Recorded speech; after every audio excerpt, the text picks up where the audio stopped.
What do a British luxury car brand, an Indian airline, a global tea company, and one of the largest IT service firms have in common? They are all part of one of the most influential and complex business empires, the Tata Group. Spanning over 100 countries across multiple industries and employing more than 1 million people, Tata isn't just a conglomerate, it's a masterclass in managing multinational complexity. But here's the real question. How does Tata Group maintain financial control, regulatory compliance, and profitability across hundreds of intercompany transactions every day without falling into transfer pricing cases? And more importantly, what can the rest of us learn from how they do it? Because transfer pricing isn't just about satisfying tax authorities anymore. It's about creating a stable foundation of growth and increasingly regulated world. And today I'm going to walk you through how Tata Group has built one of the most disciplined and sophisticated transfer pricing frameworks in the world. So stick around, because if your business operates across borders or you plans to, we are about to show you how to do it right. Oh, and a quick intro if we haven't met. My name is Michael. I'm a lawyer and economist by training, a business consultant and analyst by profession, and a business owner like probably many of you. I run a company called Prezzo. You can check us out at the link provided in the description below. We specialize in transfer pricing, business analysis, and helping small and medium-sized companies to scale by using tested and legal frameworks.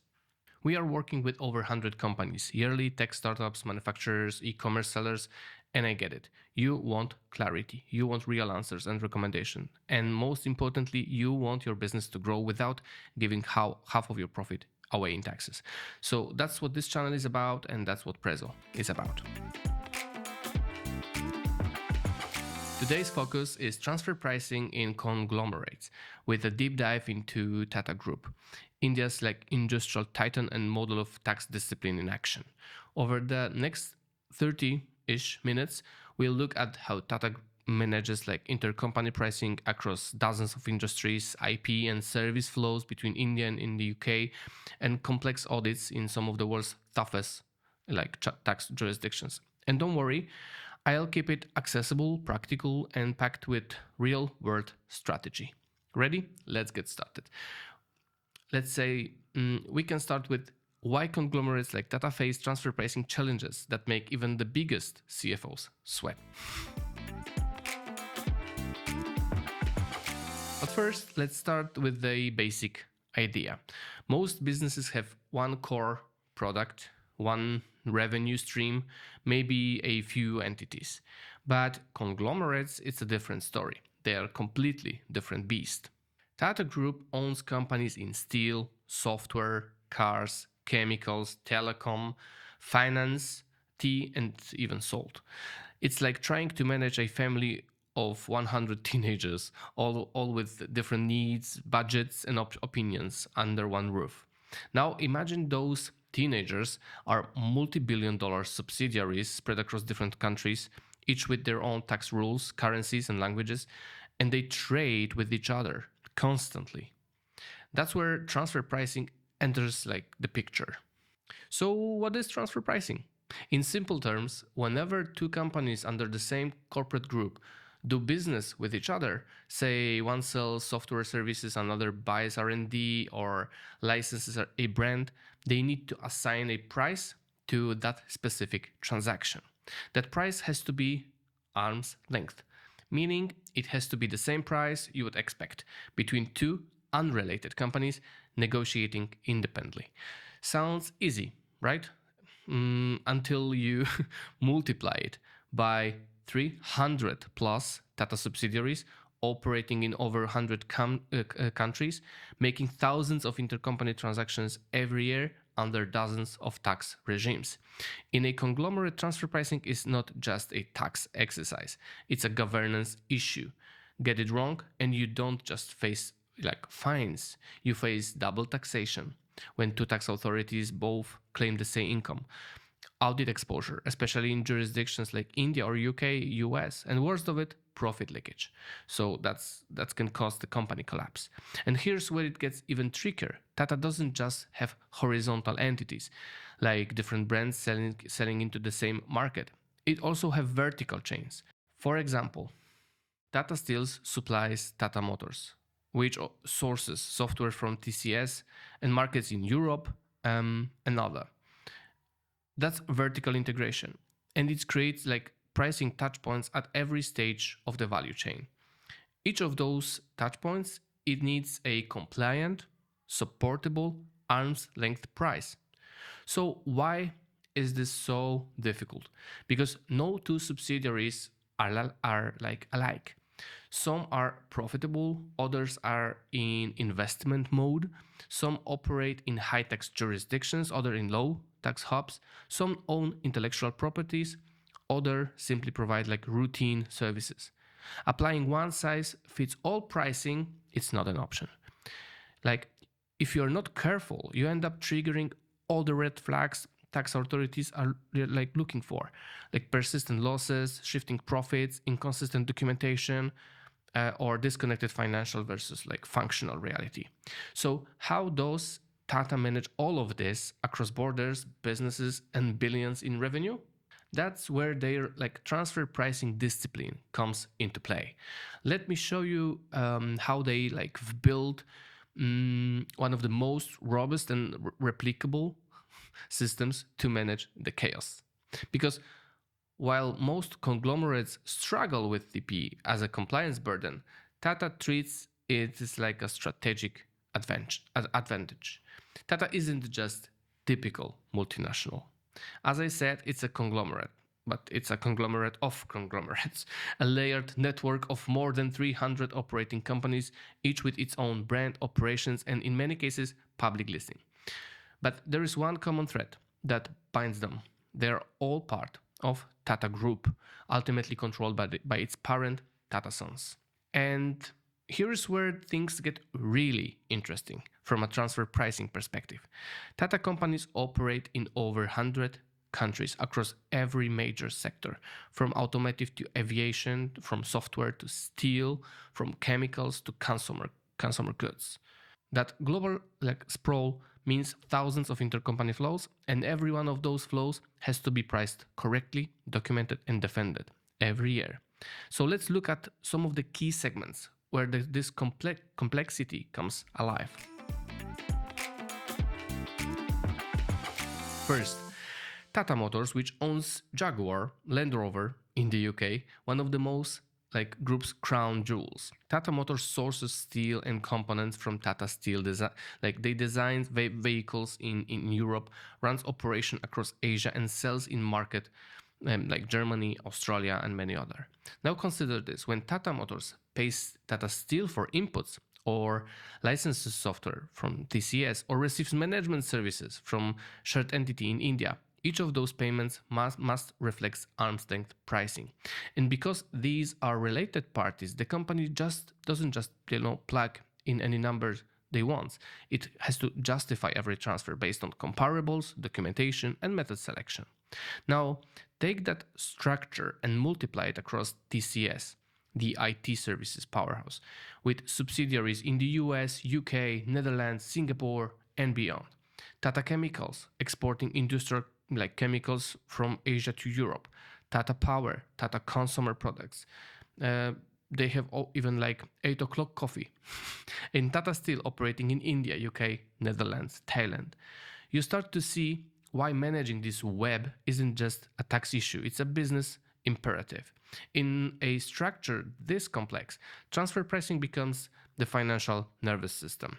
If it fails, the business doesn't just risk like audits, it risks internal breakdown. Let's consider how Tata's intercompany flows work in practice. Start with an example. Tata Chemicals develops a proprietary water purification technology in India. It's commercialized by Tata Consumer Products, which sells household filtration systems in Africa and Southeast Asia. Marketing support comes from a group company in Singapore, while treasury support comes from the UK. That's one product with 4 jurisdictions, each contributing something valuable. So how do you split the profits? That's where the functional analysis comes in. Identifying who does what, who bears risk, and who owns the intangibles. That's the most important part.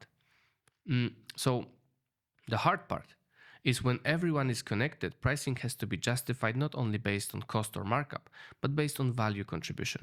And that's hard to pin down in a group that, everything is horizontally and vertically connected.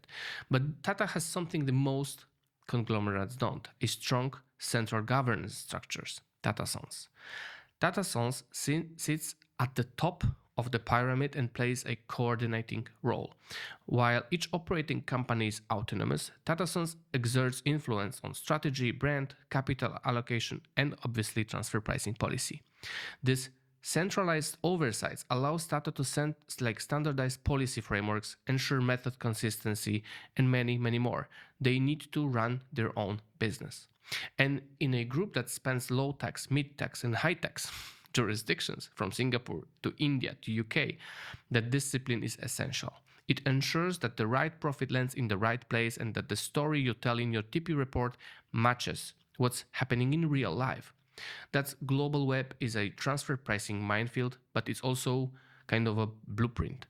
Because if a group this big, this complex, and this decentralized can build pricing discipline into its DNA, so can others. If you ever tried managing transfer pricing across just 3 countries, you already know how hard is it to stay consistent and compliant. Now imagine doing it across 300 plus entities, operating under dozens of regulatory frameworks with constant pressure from auditors, shareholders, and governments. So, how does Tata Group keep it all from collapsing? It starts with 3 key pillars: governance, documentation, and risk control. And if you are managing transfer pricing at scale, these aren't just best practices, they're survival tools. So let's break them down. First, governance, central strategy, and local execution. Here's where the first rule of transfer pricing for conglomerates. Central oversight isn't optional, it's essential. At Tata, that oversight starts with Tata Sons. The group's apex holding company. It doesn't micromanage day-to-day pricing, obviously, but it does set the tone and framework for how the transfer pricing works. The idea is simple. Give each business unit autonomy to price according to its functions, but within a clearly defined policy architecture. That means shared templates for intercompany agreements, group-wide consistency in selecting transfer pricing methods, common benchmarking databases and service catalogs, escalation protocols for high-risk and high-value transactions. And when a company operates in multiple regions like TCS with delivery centers in India, the US, and Latin America, central governance ensures that transfer pricing policies are not just consistent but defensible in each jurisdiction. So, why does it matter? Because inconsistent methods are the number one trigger for audits, especially in India, where the tax authorities are known for their deep scrutiny and aggressive adjustments. Second is obviously documentation. Transfer pricing documentation isn't just about, ticking boxes. It's about telling a coherent, credible story that, one that explains how value is created, how profits are split, and how the price is chosen that makes sense. And Tata understands this better than most. Each major Tata entity prepares robust local files, often supported by a group master file coordinated through Tata Sons or a shared service functions. These documents cover detailed function analysis, often tailored to India's unique TP rules, benchmarking studies using reliable external data in Indian comparables, evidence of economic substance for key transactions. Here's where M&S get caught. Their documentation looks fine on paper until tax authorities realize the actual transactions flow don't match the narrative. Tata avoids that disconnect by aligning its TP reports closely with its business reality. And that's why Tata's documentation strategy is built not just for compliance, but for audit defense. And finally, the third part, risk management. Planning for the audit before it happens. Tata doesn't wait for audits to start thinking about, risk. It like proactively maps out risk zones using three lenses, like jurisdictional risk based on the aggressiveness of local tax authorities, transaction risk based on size, complexity, and related party sensitivity, and functional risks based on IP, strategic, and brand licensing. So let's take an example. When Tata Motors pays a royalty to Jaguar Land Rover in the UK for IP use in India, that's a high risk transaction. Royalty flows are always under scrutiny, especially when IP has been developed in a low tax or IP friendly jurisdiction. So, how does Tata reduce that risk? It uses advanced pricing agreements, APAs, in key jurisdictions. It builds like third party pricing logic, meaning if a company claims to manage and control IP, it has to actually do so. And here is the kicker. Tata's risk strategy isn't about eliminating red flags. It's about being so prepared that when the audit comes, they're holding the playbook, not scrambling for answers. So this trifecta, strong governance, narrative driven documentation, and forward looking risk controls, is what separates them from other M&As. Most companies treat transfer pricing as, tax afterthought. Tata treats it like strategic control system, amped into how the business runs, and it works. But what does this actually look like in practice? So let's zoom into one of the most complex and scrutinized structures, Tata Motors and Jaguar Land Rover. Because the way this relationship is managed tells us everything we need to know about how Tata applies transfer pricing in the real world, across borders, business models, and billions in IP value. Let's talk about one of the most fascinating transfer pricing challenges in the Tata universe, the relationship between Tata Motors and Jaguar Land Rover. On paper, this looks like a classic parent subsidiary setup, but economically, it's a high stakes balancing act between IP, operation, and cross border flows, all under constant, query. So here's the backstory. In 2008, Tata Motors acquired Jaguar Land Rover from Ford for 2.3 billion. At that time, Jaguar was bleeding cash. Within a few years, it turned it into the most valuable assets, largely thanks to expanding global sales. But with that success came complexity. Jaguar Land Rover is based in the UK, where it develops and owns its automotive IP. Everything from luxury SUVs design to high-end drivetrains and vehicle platforms. Tata Motors, headquartered in India, handles global strategy, capital investments, and integrates the JLR products into the broader Tata ecosystems, including supply chain and whatever Tata can provide. So, what does this mean for transfer pricing?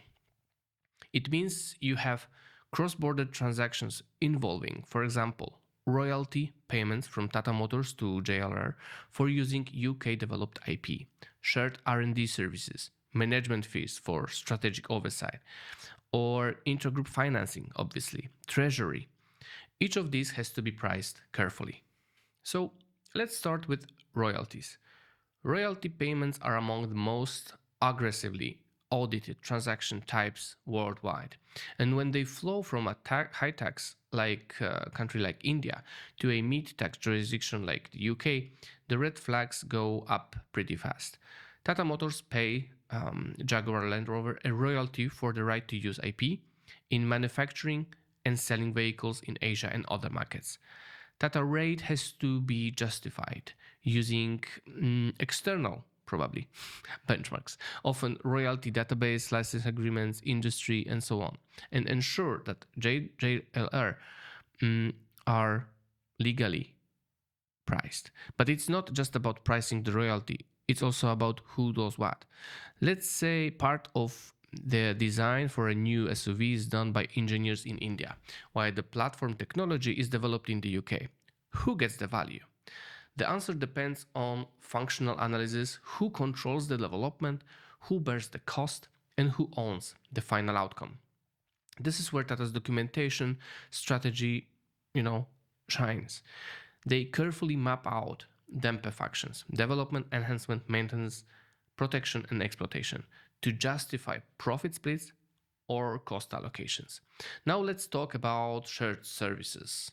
Jaguar Land Rover might receive IT, HR, or procurement support from Tata Motors or TCS. In those cases, the service provider needs to be compensated based on cost plus markups, often from 8 to 15%, based on function and risk profile. But here is when companies get it wrong. They charge for services that don't have clear benefits or that overlap with internal functions. Tata avoids this trap by implementing service catalogs which define what's being provided, why it's necessary, how the value is measured, and what the cost base is. So this gives tax authorities a clear picture of substance and helps Tata defend the charges in audits across both UK and India. And yes, both countries have looked, closely. India, for example, has challenged outbound payments to JLR in the past, questioning whether royalties and management fees were, commensurated with benefit received. The UK, meanwhile, has examined the cost contribution arrangements and IP migration implications. In response, Tata has leaned heavily on advanced pricing agreements, especially in India, to lock in pricing for high-risk flows. APS reduce uncertainty, protect against double taxation, and signal to authorities that the company is proactive, not reactive. Now, another piece of the puzzle: treasury and financing. Tata Motors and JLR operate in different capital markets with different access to debt, different interest rates, and different currency exposures. So when one group entity lends to another, say to fund working capital or R&D, the interest rate must be arm's length. So that means referencing local currency bond yields, comparable third-party loan rates, credit ratings and guarantees, maturity and collateral terms. And it also means managing thin capitalization rules, which limit the amount of debt a subsidiary can take from related parties without triggering excessive interest deductions. Once again, Tata uses a combination of local benchmarking and central treasury guidelines to strike the right balance. It's not just about getting the number right. It's about showing that the number reflects reality and that every dollar of intra-group transfer is backed by substance and strategy. This case, Tata Motors and JLR, is more than just a transactional puzzle. It's a live demonstration of how transfer pricing becomes a business operating system. Because the way profits are allocated between India and the UK directly affects group tax rates, local profit and loss, strategy investment decisions, and even brand value on financial statements. So most conglomerates treat transfer pricing as an annual headache. Tata treats it like an always-on function, like baked into strategy, monitored by policy, and backed by documentation. Here's a simple test. If you had to walk a tax auditor through your intercompany flows live, could you explain them without contradicting yourself? Tata can, and that's the difference. Together, these three principles form the backbone of Tata's transfer pricing discipline: central oversight, local precision, and substance-first structures are the keys to your safety. And while Tata is a 180 billion group with legacy systems and internal resources, the logic behind this strategy is scalable, whether you are a mid-sized group entering new markets or even a startup going global. Because at the end of the day, transfer pricing is about the one thing: telling a story that's consistent, compliant, and grounded in how your business really works. And Tata gets that. And it's why they remain one of the most respected and resilient conglomerates in the world. I am Michael from Prezzo, and this has been Transfer Pricing Tata Group Edition. See you in the next one.